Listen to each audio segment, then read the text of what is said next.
Ang taong walang Diyos, walang magagawa. Noong nilikha ng Diyos ang isda, inutusan niya ang dagat. Noong nilikha ng Diyos ang kahoy, inutusan niya ang lupa. Pero nung nilikha ng Diyos ang tao, ginawa niya ito sa sarili niya. Kaya ang sabi niya, likhain natin ang tao ayon sa ating wangis. Kung ilalayo mo ang isda sa dagat, siya'y mamamatay.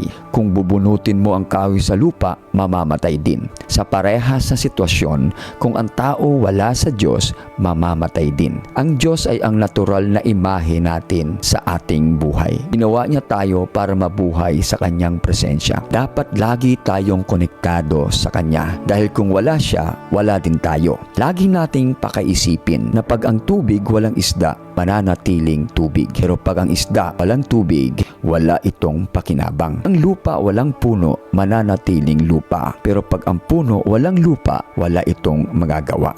Ang Diyos na walang tao, Diyos pa din siya. Pero pag ang tao walang Diyos, ang tao ay walang magagawa.